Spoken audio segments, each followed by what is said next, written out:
پچھلے کئی ہفتوں سے جو ایک بات چل رہی ہے کہ یہ اندرونی سازش تھی یا عالمی سازش تھی، یہ اندرونی بھی تھی بیرونی بھی تھی، اور بدقسمتی یہ ہے کہ جس دنیا کی ریاست میں اس طرح کی دہشت گردی ہوئی، انہوں نے اپنے آئین، قانون، روایات کو نہیں دیکھا، انہوں نے اپنی ریاست کی سلامتی کے لیے انتہائی اقدام اٹھائے۔ مگر آج ہمیں کہا جا رہا ہے اور یہ سنائی دے رہا ہے مختلف جگہوں سے، مختلف ممالک سے جو آوازیں سنائی دے رہی ہیں وہ ملزم کو بچانے کے لیے ہیں، اور عالمی مالیاتی ادارے جو ہیں ان کے ذریعے وہ ہتھیار بھی استعمال کرنے کی کوشش کی جا رہی ہے کہ اس ملزم کو بچایا جا سکے۔ مگر ابھی تک کسی نے ان ممالک سے کسی نے یہ نہیں کہا کہ مجرم کو کیفر کردار تک پہنچانا چاہیے تاکہ دوبارہ کوئی دہشت گردی کرنے کی جرت نہ کر سکے۔ مگر آج میں جو آپ سے کہنا چاہتا ہوں، پاکستان کے ریاستی اداروں کے پاس ثبوت موجود ہیں، بیرونی ہاتھوں کے، اور کن کے کہنے پر یہ سب کچھ ہوا، اور اس دن کس طرح کی منصوبہ بندی کی گئی تھی کہ اگر عمران خان کو گرفتار کیا جائے گا، جو 1 سال کے اندر تربیت ٹریننگ دی جا رہی تھی، منصوبہ بندی بنائی جا رہی تھی، وہ یہ تھی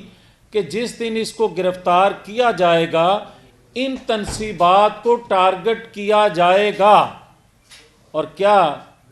کوئی آواز جو دیتا ہے کہ اس کو چھوڑ دیا جائے انسانی ہمدردی کی آڑ میں، وہ بتانا پسند کریں گے کہ 35 سے 40 9 مئی کو جو خواتین، بااثر خواتین اور ان کے کنیکشن کا بھی ریاستی اداروں کو علم ہے کہ وہ زمان پارک کس طرح گئی اور ان کے شیلٹر میں باقی لوگوں نے کس طرح پھر حملہ کیا۔ مگر بدقسمتی یہ ہے کہ اگر ممنوعہ فنڈنگ کیس پایا تکمیل کو پہنچ جاتا تو شاید 9-10 مئی کا واقعہ پیش نہ آتا، یا اس سے پہلے اداروں سمیت پبلک کو پتہ چل جاتا کہ یہ اسرائیل انڈیا کی جو فنڈنگ ہے وہ کہاں استعمال ہوگی۔ اور آج جو 60 سینیٹر خطوط لکھتے ہیں، کبھی پاکستان کو نیوکلیر پاور بنانے کے لیے یہ خطوط لکھے گئے، اور کیا کبھی ہائی جیکر بنانے پر اور سزا دینے پر اس کے حق میں کبھی خطوط آئے؟ اور کیا کبھی سی پیک کا تحفہ دینے والے قائد کے لیے آیا کوئی خط؟ مگر جن خطوط کو لکھنے والے جو ہیں ان کا تعلق اسرائیل سے میجورٹی کا کیا ہے اور جمائمہ سے رشتہ کیا ہے؟ یہ چیزیں ساری قوم کے سامنے آ رہی ہیں، اور جو آج یہ بات کرتے ہیں کہ جناب خواتین کے ساتھ بدسلوکی، میں کہتا ہوں کہ دنیا کی کسی کونے میں کسی عورت کے ساتھ بدسلوکی بہت بڑا جرم ہے۔ مگر اگر کوئی عورت دہشت گردی میں شامل ہوگی تو عورت ہونے کے ناطے آپ اس کو چھوڑ سکتے ہیں؟ کوئی عورت جرم کرے گی تو کیا اس کو اس جرم کی سزا نہیں دینی چاہیے؟ اور کیا آج کوئی بتانا پسند کرے گا جن ممالک سے یا دنیا کے جس کونے سے خواتین کے شیلٹر، خواتین کو چھوڑنے کے لیے، خواتین کے حقوق کے حوالے سے جو باتیں کر کے ان کو چھڑوانے کی کوشش کی جا رہی ہے، وہ بتائے گا کوئی کہ جب پھانسی گھاٹ میں پھانسی کی چکی میں جب کسی کی بہن بیٹی کو رکھا جاتا تھا اور کیمرے لگائے جاتے تھے، اس وقت خواتین کے حقوق آج یاد کروانے والوں کو اس وقت یاد آنے چاہیے تھے، مگر کیوں نہیں آئے؟ اور آج جو بات کی جا رہی ہے کہ جناب ایک شخص کو مائنس کیا جا رہا ہے، تو میں آپ کو بتاؤں،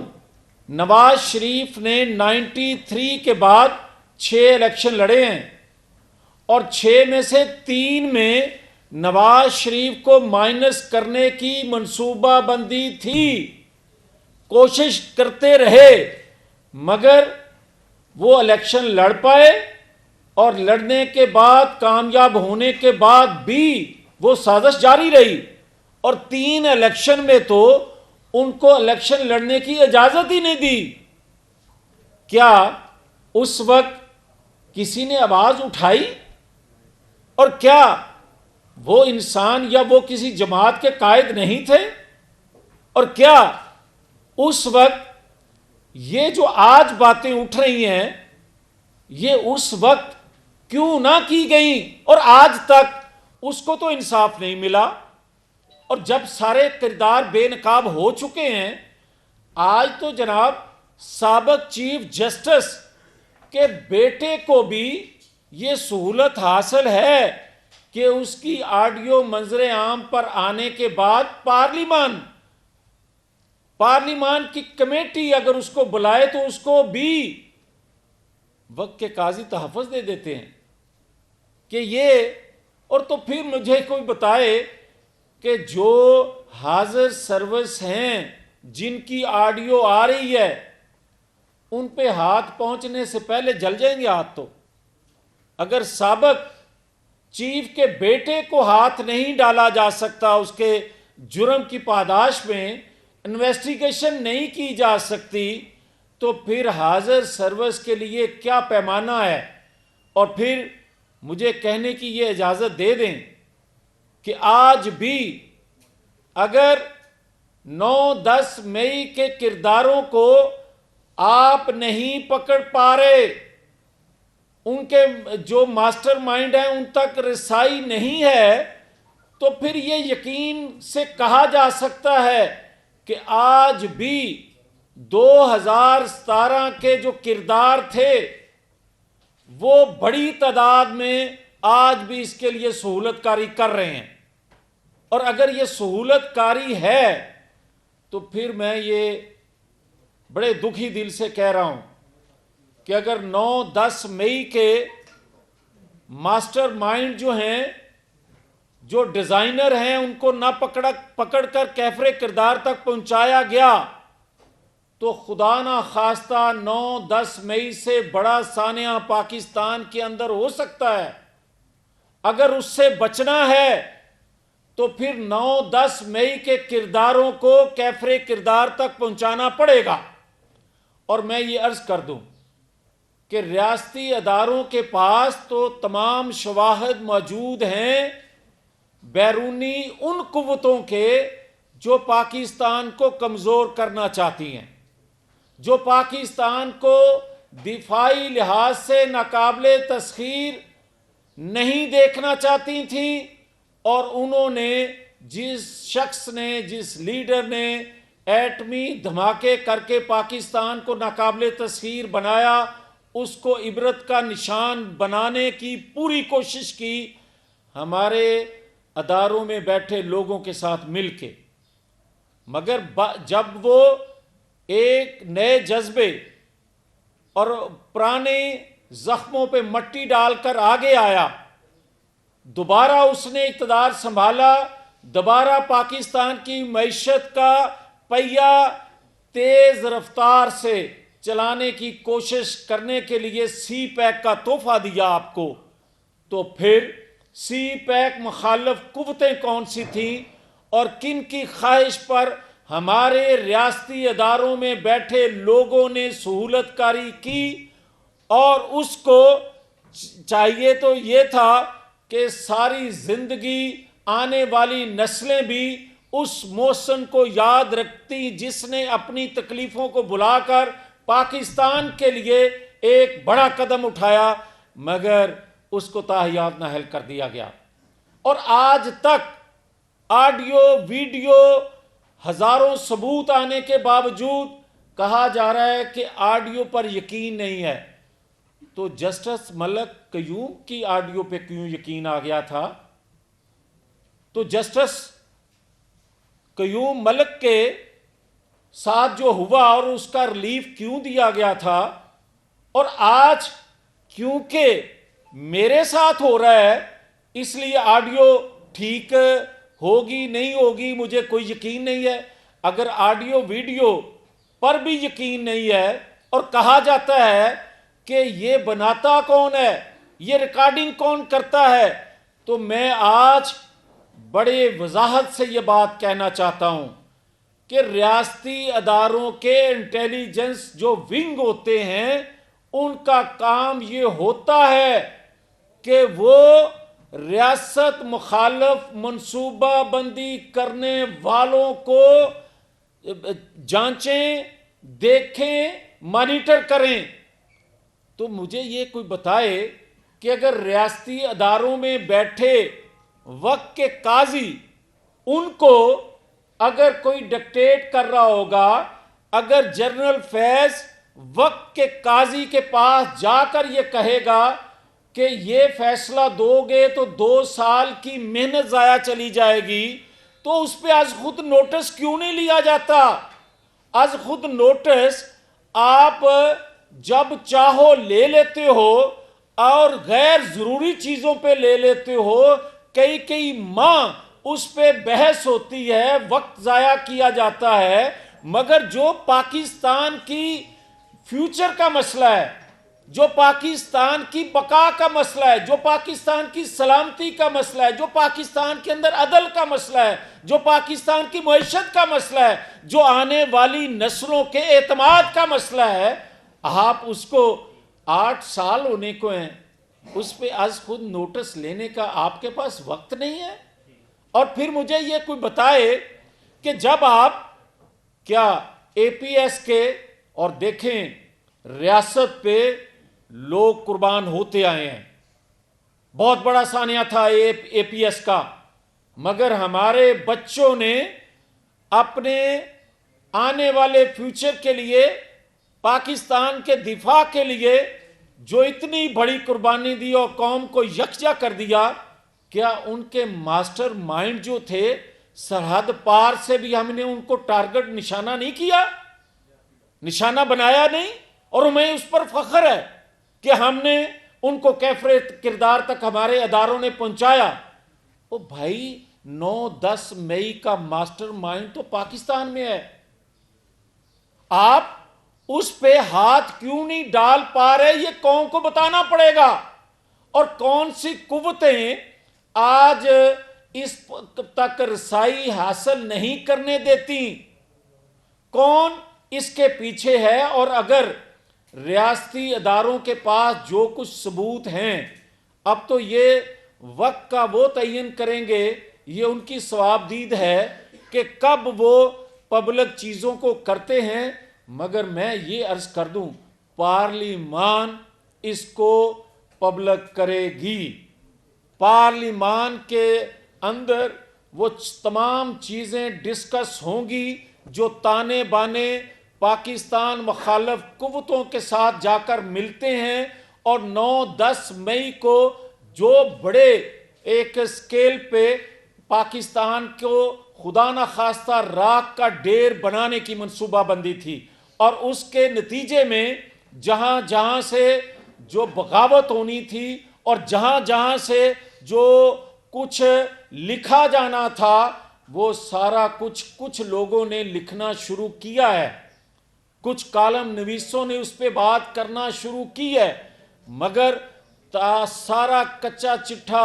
کھول کے قوم کے سامنے اس لیے رکھنا ضروری ہے کہ دوبارہ پاکستان 9-10 مئی جیسے واقعے کا متحمل نہیں ہے۔ اور یہ جو دفاعی ونڈو دشمن کے لیے کھولی گئی ہے، ہم اس کو ہمیشہ کے لیے انشاءاللہ تعالی بند کریں گے۔ اور میں آخر میں یہ آپ سے عرض کرنا چاہتا ہوں کہ اتفاق ہے، یہ ایک اتفاق ہے اور پاکستان کے لیے اچھا اتفاق ہے کہ ایک ادارے کا سربراہ، ایک ادارے کا چیف آئین قانون کے مطابق کام کرنا چاہتا ہے، اس کا کردار بتا رہا ہے، اس کا آج تک کا ایکٹ بتا رہا ہے، اور دوسرے ادارے کا آنے والا چیف آئین قانون کے مطابق کام کرنے کا جذبہ رکھتا ہے، اس کا کردار ماضی کا بتا رہا ہے۔ اگر تیسرا ادارہ پارلیمان، اس کا جو چیف ہے، سابقہ چیف جو ہے، جس کو 3 مرتبہ ہٹایا گیا پاکستان کی خدمت کرنے کے جرم میں، اگر 9-10 مئی کے کرداروں کو کیفر کردار تک پہنچا دیا جائے تو وہ 2017 کے کردار ہیں، وہ خود بخود منطقی انجام کو پہنچ جائیں گے۔ 2017 کا عدل کر دیا جائے تو آج میں یہ کہنے میں یقین سے بلکہ میں اپنے تجربے اور اپنا جو کچھ میں دیکھ رہا ہوں، میں یقین سے آپ کو کہہ سکتا ہوں کہ یہ تینوں چیف کسی سازش کو ناکام بنا کے، جو 70-75 سالوں میں پاکستان کے اندر غیر ملکی ہوتی آئیں پاکستان کو کمزور کرنے کے لیے، اگر انتخابات منصفانہ کروا دیے جائیں اور عدل تیسرے چیف کو دے دیا جائے تو یقیناً پاکستانی قوم جو وہ دیکھتی سنتی جو ہم دیکھ رہے ہیں، 2/3 اکثریت سے لائے گی اپنے چیف کو، جو 3 دفعہ انہوں نے بنایا۔ تو یہ 3 چیف اگر اکٹھے ہو جائیں آئین قانون کے مطابق تو میں یقین سے آپ کو کہہ رہا ہوں 2024-25 میں پاکستان ترقی کر کے 2017 سے آگے نکل سکتا ہے۔ تو آخر میں یہ کہوں گا کہ جو لوگ موازنہ کرتے ہیں کہ مائنس موجودہ اگر عمران خان کو کر دیا جائے تو میں اس کا موازنہ نواز شریف سے جو کرنے والے ہیں بڑی معذرت سے، بڑی تکلیف سے یہ کہتا ہوں کہ یہ موازنہ نہ کریں۔ نواز شریف کو ہٹایا گیا پاکستان کی ترقی کرنے کے جرم میں، پاکستان کو ترقی کے فاسٹ ٹریک پر چڑھانے کی وجہ سے، مگر یہ جو مائنس ہے، یہ مائنس میں نہیں کر رہا، یہ 9-10 مئی کا واقعہ کر رہا ہے۔ یہ اس کے جرائم کی جو تفصیل ہے وہ نہیں کر رہی، یہ صرف اور صرف جو پاکستان کو وہ راک کا خدا نخواستہ ڈیر بنانے کی منصوبہ بندی بنا رہا تھا، 9-10 مئی کا نتیجہ جو قوم کے سامنے آیا ہے وہ اس کو مائنس کر رہا ہے۔ مائنس نہیں بلکہ اس کو مجرم بنا کے، مجرم ثابت ہونے پر اس کو انشاءاللہ پوری قوم کیفر کردار تک پہنچانے کی خواہش رکھتی ہے اور کر کے دکھائیں گے انشاءاللہ۔